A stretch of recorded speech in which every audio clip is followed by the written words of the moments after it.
समीकरण भाग 2 ना। इन्हीं कहने का मतलब जहाँ तक आपको कल पढ़ाए थे उसके आगे ना। कल आपको पढ़ाए थे हम विस्थापन अपक्रिया, यहाँ तक पढ़ाए थे। आज हेडिंग डालेंगे द्वि विस्थापन अपक्रिया। आपकी अगली हेडिंग क्या है भैया? द्वि विस्थापन अपक्रिया। द्वि विस्थापन अपक्रिया अभिक्रिया, ये हेडिंग या अदला बदली की अपक्रिया ना, ये था। इसमें क्या होगा आप ध्यान से सुनिए। आपके दो अभिकारक होंगे ना, कोई भी हो सकता है, दो यौगिक है या आपका दो परमाणु है या दो अणु है, या आप सीधा सीधा क्या मानिए दो अभिकारक है। और दोनों अभिकारक क्या करते हैं, अपने अपनी प्रतिस्थापी अपना अपना प्रतिस्थापी क्या कर लेते हैं, अदल बदल लेते हैं ना। दोनों अभिकारक क्या करेंगे, अपना अपना प्रतिस्थापी। जैसे प्रतिस्थापी का मतलब देख लीजिए, जैसे मान लीजिए कॉपर सल्फेट है SO4, जब आयनित होता टूटता है तो टूट जाता आपका Cu++ SO4-। ये कॉपर का प्रतिस्थापी का हुआ सल्फेट ना। अगर इसे जिंक से क्रिया करेगा या किसी अन्य तत्व से जो दूसरा अभिकारक है, मान लीजिए कोई है, मान लीजिए NO3 है, AgNO3 ना। अगर मान लो आपका एक अभिकारक कॉपर सल्फेट है, दूसरा सिल्वर नाइट्रेट। अब ये दोनों, इसका प्रतिस्थापी सल्फेट, इसका प्रतिस्थापी नाइट्रेट ना। मूलक आप पढ़े नहीं है इसको, हाँ। ये आपका सल्फेट मूलक हुआ, ये नाइट्रेट मूलक हुआ ना। इन्हीं कहने का मतलब कॉपर सल्फेट का कॉपर क्या करेगा, नाइट्रेट को ले लेगा, और सिल्वर नाइट्रेट का सिल्वर सल्फेट को ले लेगा ना। समझ गया? इन्हीं कहने का मतलब आपका एक अभिकारक दूसरे अभिकारक से अपने अपने प्रतिस्थापी क्या कर लेते हैं, विस्थापित हो जाते हैं, खुद अपने प्रतिस्थापियों में विस्थापित हो जाते हैं, यानी अदल और बदल लेते हैं ना, अदला बदली कर लेते हैं। तो परिभाषा लिख सकते हैं, देखिए आप जैसे यहाँ ले लीजिए, क्या करेंगे, जब दो क्रियाकारक या अभिकारक ना, जब दो अभिकारक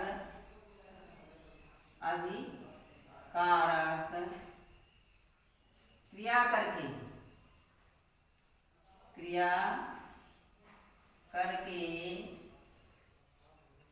करके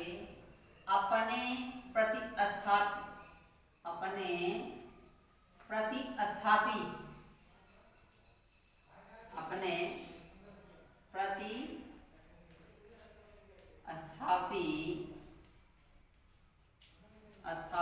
लिखता ना, स्थापियों का परिवर्तन कर लेते हैं। परिवर्तन मतलब अदल बदल लेते हैं ना, परिवर्तन कर लेते हैं तो यह अपक्रिया क्या कहलाएगी, द्वि विस्थापन अपक्रिया या अदला बदली की अपक्रिया ना। कर लेते हैं तो यह अभिक्रिया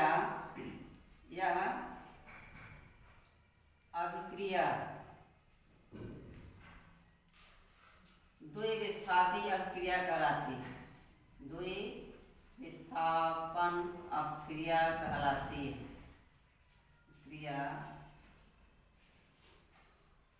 अपक्रिया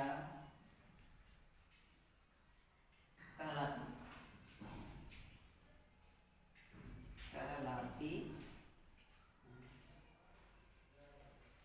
है। एग्जाम्पल में आपके जितने उदासीनीकरण अपक्रिया यानी अम्ल क्षार से संयोग करें, जब कोई अम्ल क्षार से संयोग करता तो क्या बनाता है, अम्ल लवण और वो क्या करते हैं, एक दूसरे से अपने प्रतिस्थापियों की अदला बदला करते हैं ना। जैसे एग्जाम्पल हम लिख सकते हैं, एक दो चार एग्जाम्पल देखें, उसके बाद अपने आप क्लियर हो जाएगा। देखिए ऐसे मान लीजिए कोई अम्ल ले ले या HCl ले लेते हैं, यहाँ पर हाइड्रोक्लोरिक अम्ल, NaOH का ले लें, क्षार आपका ना, सोडा लाइम NaOH। अब देखिए इसमें हाइड्रोजन का प्रतिस्थापी क्लोरीन, सोडियम का प्रतिस्थापी हाइड्रोक्सिल आयन।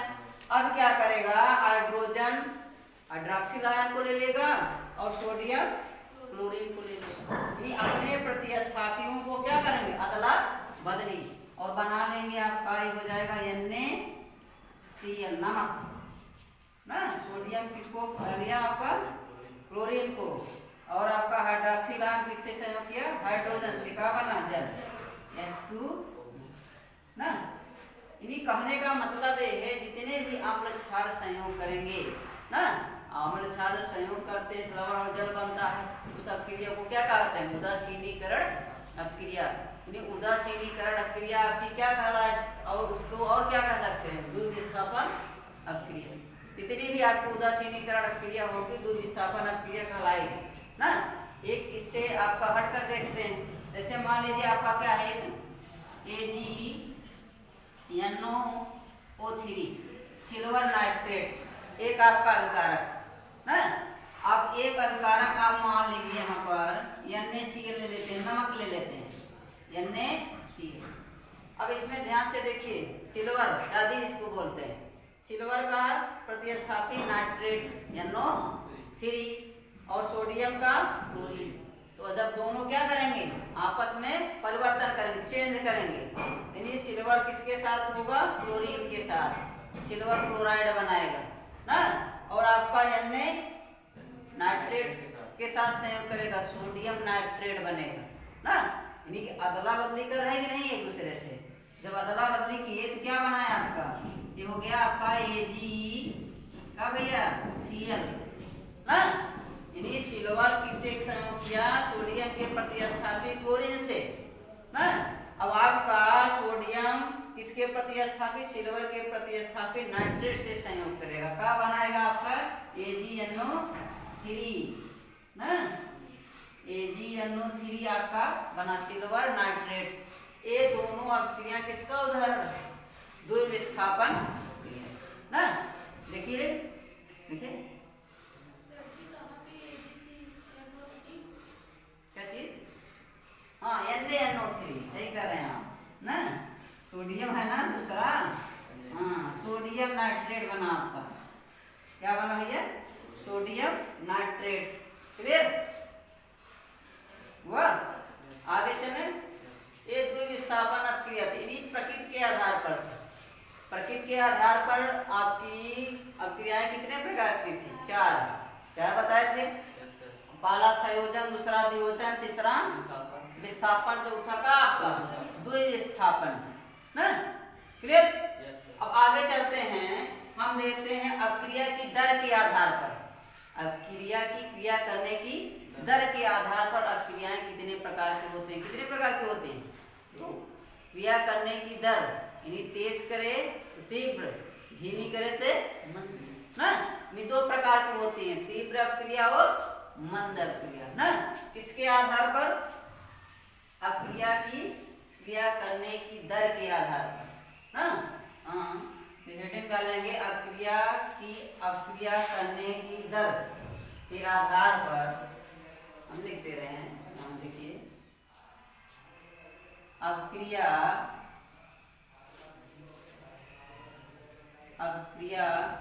की क्रिया करने के दर के आधार पर, अपक्रिया की क्रिया करने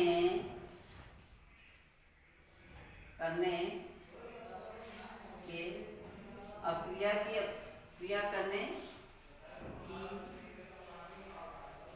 दर के आधार पर कितनी प्रकार होंगी, दो। पहला का है आपका तीव्र अपक्रिया, तीव्र अपक्रिया, क्या भैया, तीव्र अपक्रिया। दूसरा क्या है, मंद अपक्रिया, मंद अपक्रिया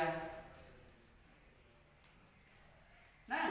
अपक्रिया की क्रिया करने की दर के आधार पर आपकी रासायनिक क्रिया कितने प्रकार की होती है, दो। तीव्र अपक्रिया और मंद अपक्रिया। अब एक एक करके पढ़ेंगे, कुछ है नहीं, छोटी छोटी सी परिभाषाएं हैं, 2-4 एग्जाम्पल आप जान ले, उदाहरण, एक उदाहरण देकर पूछा जा सकता है ना। जैसे दे दिया आपसे, हम पूछ लें लोहे में जंग लगना तीव्र अपक्रिया है कि मंद अपक्रिया, बताइए। तीव्र है। ये कहा भैया, अगर लोहा आप रख दीजिए नमी में, वो ऑक्सीजन से तुरंत संयोग कर लेगा? नहीं करेगा ना। 1 2 3 4 दिन, 5 दिन, 6 दिन लगते हैं, 1 हफ्ते 2 हफ्ते तो लगते हैं ना। तब नमी से नमी उपस्थित ऑक्सीजन से संयोग करके वो आपका फेरिक ऑक्साइड बनाता है, Fe2O3 ना, उसके साथ जल के अणु लगे होते हैं। हमारी बात। अब जैसे मान लीजिए आपका सोना है, सोना नहीं, चांदी, देखिए चांदी पर काला पड़ जाना, चांदी का आभूषण होता है, आप जानते हैं। उन आभूषणों पर धीरे धीरे 1 महीने 2 महीने 3 महीने बाद उस पर धीरे धीरे उस पर कालापन आने लगता है। तो कालापन क्यों आता है? सल्फेट, सल्फर, गंधक क्या कर लेता है? संयोग कर लेता है, आपका सिल्वर सल्फाइड बना लेता है, जो आपका काला रंग दिखाई देता है। यानी कहने का मतलब एक दिन में तीव्र एक क्षण में अपक्रिया नहीं हो रही है, इसमें समय लग रहा है। जिसमें ज्यादा समय लगेगा इस अपक्रिया होने में, उस अपक्रिया को क्या कहेंगे? मंद अपक्रिया। जिसमें कम समय लगेगा, मतलब बहुत ज्यादा कम समय लगेगा, उसको क्या कहेंगे? तीव्र अपक्रिया ना। क्लियर कि नहीं? अपक्रिया की क्रिया करने की दर का मतलब यही है कितने समय में कितनी जल्दी अपक्रिया हो रही है, समय पर डिपेंड करता है ना। अगर अधिक समय लग रहा है मंद होगा, कम समय लग रहा है तो हेडिंग क्या डालेंगे आप? तीव्र अपक्रिया ना। तीव्र अपक्रिया हेडिंग पड़े तो तीव्र अपक्रिया का मतलब क्या हो भाई? जिस अपक्रिया की अपक्रिया करने की दर क्या हो? अधिक हो, तीव्र हो। अपक्रिया करने की दर ना तीव्र हो, या जिस अपक्रिया में अपक्रिया होने में कम समय लगता हो, लगभग 10⁻15 ये फर्मी जिसको फाइटो बोलते हो ना, फर्मी सेकंड का समय लगे, यानी आप रखे नहीं की क्रिया हो गई ना। हमारे बात। जैसे आपका है, यहाँ देख लीजिए, यानी कहने का मतलब जिस अभिक्रिया में, सीधा सीधा परिभाषा लिखिए, जिस अभिक्रिया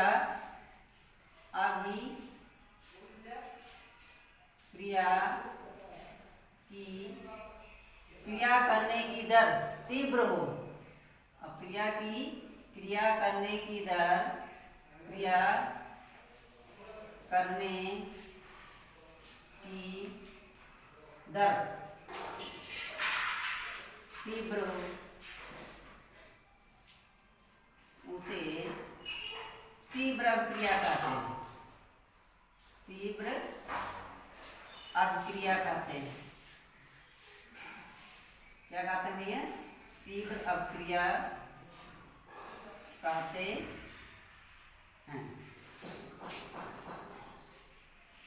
क्लियर?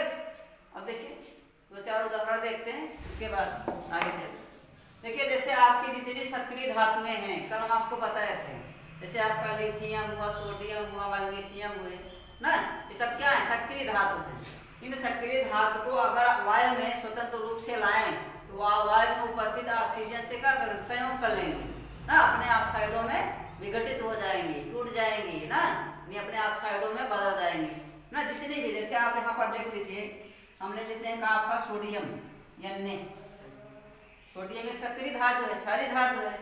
जब आप इसको ऑक्सीजन की उपस्थिति में जलाते हैं, ऑक्सीजन के संपर्क में लाते हैं, ये आपका तुरंत समय ही नहीं लगता ना, लगभग इसका न्यूनतम समय की दर 10⁻15 सेकेंड, फर्मी सेकेंड ना, क्या लगता है आपका? Fermi second. इतना कम समय लगेगा, 10⁻15 फर्मी सेकेंड या फाइटो सेकेंड का समय लगे इस अपक्रिया में होने में, उस अपक्रिया को क्या कहेंगे? तीव्र अपक्रिया। यानी कहने का मतलब ये है, जितनी भी आपकी क्षारीय धातुएं हैं, सक्रिय धातुएं हैं, उन्हें ऑक्सीजन के संपर्क में लाएंगे, नमी के संपर्क में लाएंगे, तुरंत अपने ऑक्साइडों में वियोजित हो जाएंगे ना। जैसे आपका Na ऑक्सीजन से संयोग क्रिया क्या बनाएगा? आपका NaO ना, क्या बने भैया? NaO ना आपका। ऐसे हम क्या ले लें? Mg ले लें, मैग्नीशियम मैग्नीशियम संयोग करेगा क्या बनाएगा? हाँ बोला भैया, MgO 2 MgO magnesium oxide. Calcium संयोग कर लेगा C+O2 क्या बना लेगा? 2CaO calcium oxide. तो इसको चूना पढ़े आप ना। ये सब क्या है? सक्रिय अपक्रियाएं हैं। हाँ? और जितने आपके उदासीनीकरण अपक्रिया हैं, जैसे अम्ल और क्षार, जैसे अम्ल में क्षार डालेंगे तुरंत क्या बन जाएगा? लवण और जल, तनिक भी समय नहीं लगेगा ना। यहाँ लिख दें, जब देखिए इधर लिख दे रहे हैं अगली अपक्रिया। जैसे मान लीजिए कोई अम्ल ले लीजिए, H2SO4 एक अम्ल है, इसकी अपक्रिया हम करा दे रहे हैं अमोनियम हाइड्रोक्साइड से, एक क्षार है यानी H4OH, अमोनियम हाइड्रोक्साइड OH लगा है, हाइड्रोजन आयन है, इसमें हाइड्रोजन आयन है। अगर इसमें हाइड्रोजन आयन हो अम्ल होगा, अगर हाइड्रोक्सिल आयन होगा क्या होगा? क्षार होगा। यानी OH मतलब हाइड्रोक्सिल आयन, जैसे है पहले ना हाइड्रोजन आयन। ये दोनों आप क्रिया करेंगे क्या बनाएंगे बोलो? अदला बदली की क्रिया करेंगे ही ना। तुरंत क्या कर? सल्फेट अमोनिया ले लेगा, हाइड्रोजन OH ले लेगा, जल बना ले लेगा। आप बनाएगा आपका यानी यहाँ से 4 का होल ट्वाइस इंटू SO ना, यहाँ दो, और आपका बन जाएगा 2H2 जल। ये अमोनियम सल्फेट है इसका नाम ना। क्या है? अमोनियम सल्फेट है आपका सल्फ्यूरिक अम्ल है, आपका अमोनियम हाइड्रोक्साइड एक क्षार है। यानी कहने का मतलब कोई भी अम्ल हो, अगर उसमें क्षार आप डाल रहे हैं वो जो भी डालेंगे मात्रा अलग की चीज है, तुरंत आपका लवण और जल में क्या हो जाएगा? परिवर्तित हो जाएगा ना। ये क्या है? तीव्र अपक्रियाएं। अगर आपसे पूछ लें आपका क्वेश्चन में वो विकल्प में, अगर मान लीजिए पूछ लीजिए तीव्र अपक्रिया है ना, जैसे तीव्र अपक्रिया 4 ऑप्शन दे दिया, उसी में एक ऑप्शन दे दिए उदासीनीकरण। उदासीनीकरण का मतलब ये अम्ल और क्षार क्या करेंगे? संयोग करेंगे, लवण और क्या बनेगा? जल बनेगा। अगर बन रहा है तो आपकी तीव्र अपक्रिया। क्लियर? आगे चलें, अगली अपक्रिया है आपकी मंद अपक्रिया। मंद अपक्रिया का मतलब अपक्रिया होने में समय लगे ना। अपक्रिया की दर का धीमी हो ना। परिभाषा लगभग वही हो, जहाँ तीव्र है वहाँ का करते हैं धीमी ना। देखिए जिस अपक्रिया की क्रिया करने की दर क्या हो भैया? धीमी। यही चीज परिवर्तन करना है, धीमी हो ना, उसे तीव्र अपक्रिया कहते हैं। उसे क्या कहते हैं? मंद अपक्रिया कहते हैं। क्योंकि यहाँ पे बदलना पड़ेगा ना, जहाँ तीव्र है वहाँ क्या कर दीजिए? मंद अपक्रिया। यहाँ भी मंद कर मंद ना। अब एग्जाम्पल में आप ऐसे लिख सकते हैं, क्योंकि आपको रिएक्शन से बहुत ज्यादा मतलब है नहीं। जैसे आपका पहला एग्जाम्पल हम लिखते हैं, लोहे में जंग का लगना। एक का है मंद अपक्रिया है। क्या है? मंद अपक्रिया। लोहे में जंग का लगना, हाँ। दूसरा लिख लीजिए क्या भैया? चांदी का काला पड़ना। चांदी का काला पड़ना है, पढ़ना ना। से बहुत सारे हाइड्रोजन और ऑक्सीजन से जल का बनना। आपके ब्रह्मांड में या वायुमंडल में हाइड्रोजन और ऑक्सीजन दोनों है ना। अगर आपकी तीव्र अपक्रिया होती तो रोज पानी बनता ना, रोज पानी बनते। लेकिन धीमी अपक्रिया है, बिना किसी कारक परिवर्तन में आपके हाइड्रोजन और ऑक्सीजन संयोग नहीं करते हैं ना। लिख लीजिए तीसरा भी यहाँ लिख लीजिए, हाइड्रोजन और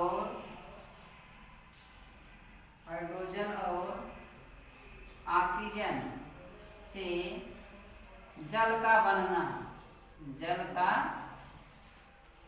बनना। क्लियर? ये हुआ? आगे चले। देखिए ये तो तो वही अपक्रिया की क्रिया करने के दर के आधार पर ना। अब आपका अपचयन और ऑक्सीकरण पढ़े हैं ना, ऋण विद्युती धन विद्युती या इलेक्ट्रॉनों के स्थानांतरण के आधार पर आपकी अपक्रियाएं दो प्रकार की होती हैं, अपचयन और ऑक्सीकरण ना, रिडक्शन और क्या भैया ऑक्सीडेशन। आपका अपचयन और ऑक्सीकरण, तो ये थोड़ा हम पीछे पढ़ेंगे, इससे संबंधित कल पढ़ते हैं इसके बारे में ना। छोटी सी क्रिया दो और हैं ना, वो आपके हैं आपकी दिशा के आधार पर, उनको पढ़ लेते हैं, तो इसको कल पढ़ते हैं, 3 दिन करते हैं इसको पढ़ा के ना, ऑक्सीकरण और ऑक्सीकरण। अब देखिए दिशा के आधार पर अगली हेडिंग हो गया आपका दिशा के आधार पर। दिशा के आधार पर, दिशा के आधार पर आपकी अपक्रियाएं कितने प्रकार, 2 ना। एक होती है, आपको हम कल चर्चा किए थे इसके बारे में, उत्क्रमणी और अनुत्क्रमणी ना। हाँ, उत्क्रमणी अपक्रिया अभिक्रिया, दूसरा है अनुत्क्रमणी ना, ये दोनों दिशा में चलती, सिर्फ एक दिशा में चलती है ना, अनुत्क्रमणी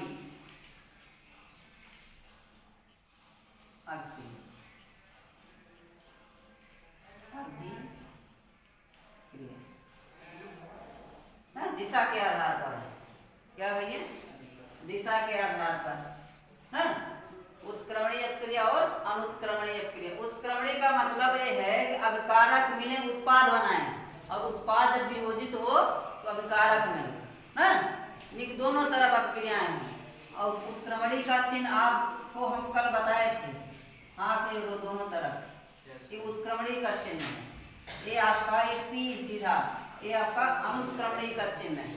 अपक्रिया में अगर सीधा सीधा तीर दिखाई दे समझ जाइए कौन सी अपक्रिया है, अनुत्क्रमणी है। अगर आपका हाफ एरो दिखाई दे दोनों तरफ तो क्या कहलाएगा, उत्क्रमणी अपक्रिया है। क्लियर यहाँ तक? आवाज आते हैं परिभाषा पर इसके। उत्क्रमणी अपक्रिया की परिभाषा क्या लिखेंगे, बोलो बोलो। जिस अपक्रिया क्या हो, जो अपक्रिया दोनों दिशाओं में चलती हो ना, छोटी सी परिभाषा लिख दो। जो अपक्रिया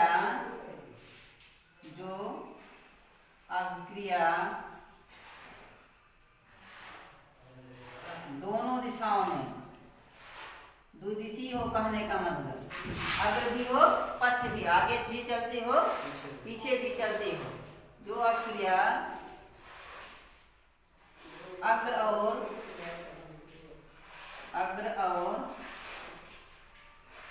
पश्च दोनों दिशाओं में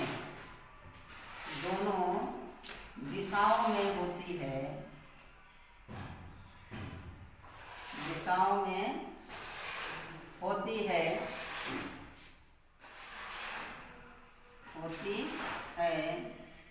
उसे क्या कहते हैं, उत्क्रमणी अपक्रिया। उत्क्रमणी अपक्रिया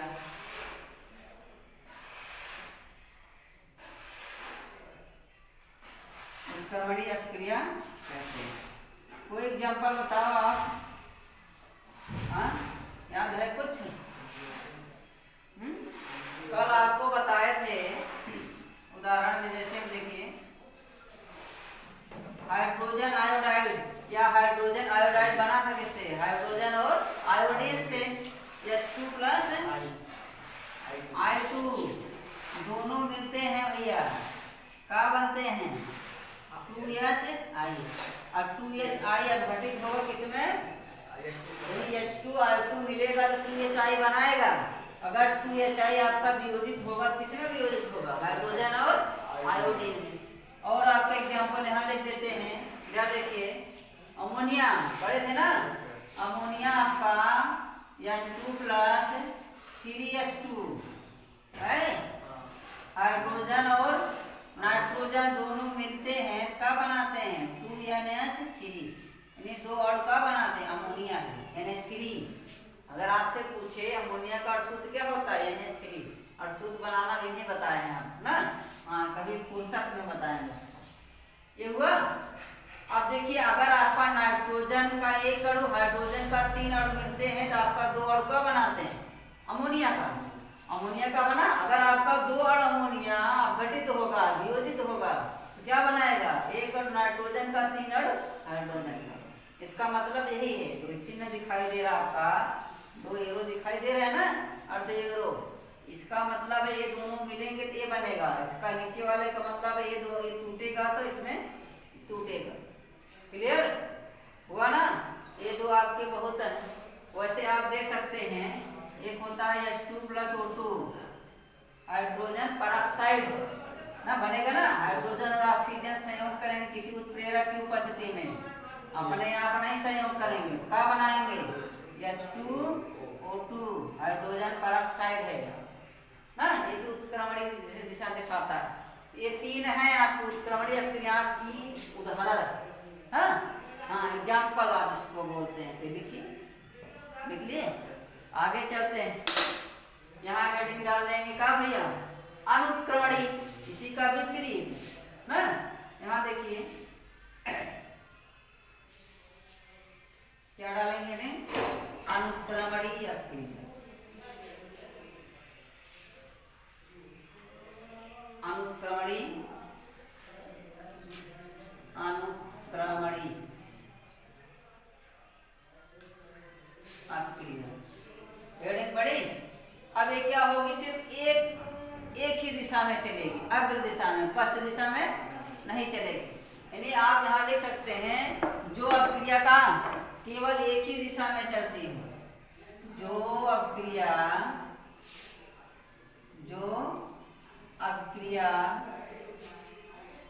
केवल एक ही दिशा में, केवल क्या भैया, एक ही दिशा में चलती हो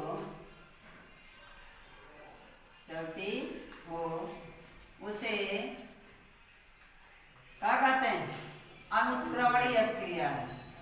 क्या कहते हैं भैया, अनुत्क्रमणीय अपक्रिया कहते हैं, अनुत्क्रमणीय अपक्रिया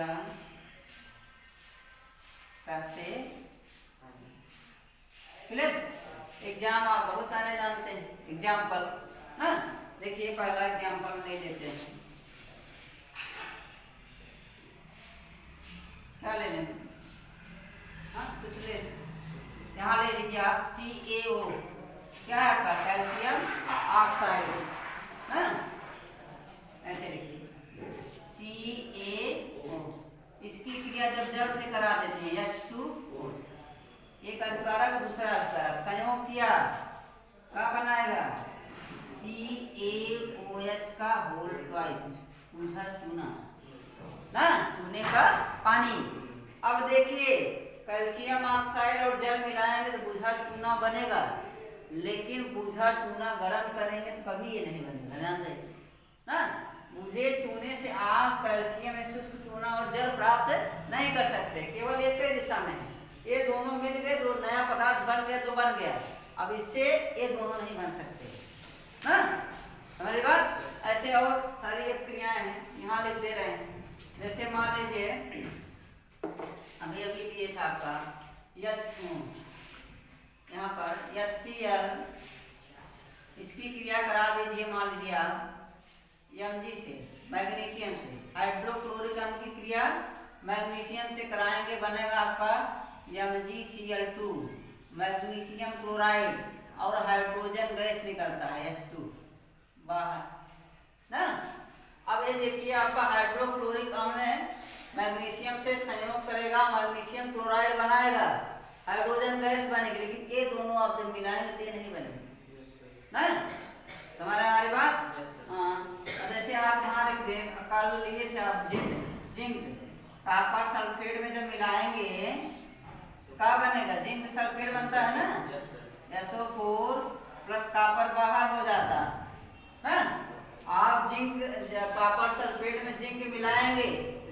सल्फेट बनेगा, लेकिन जिंक सल्फेट में कॉपर मिलाएंगे तो नहीं बनेगा ना। आपकी एक तीर है, एक तीर आपकी दर्शा रही है कि अपक्रिया क्या है, एक ही दिशा में, एक दिशीय अपक्रिया है, अनुक्रमणीय अपक्रिया है। बहुत सारे उदाहरण लिखते जाइए, जितने भी आप लगभग देखते हैं, हाँ लिख लीजिए। हाँ हाँ, तो आज आपका हम यही बंद करते हैं, कल फिर मिलें ना। कल आप आइए 8 बजे।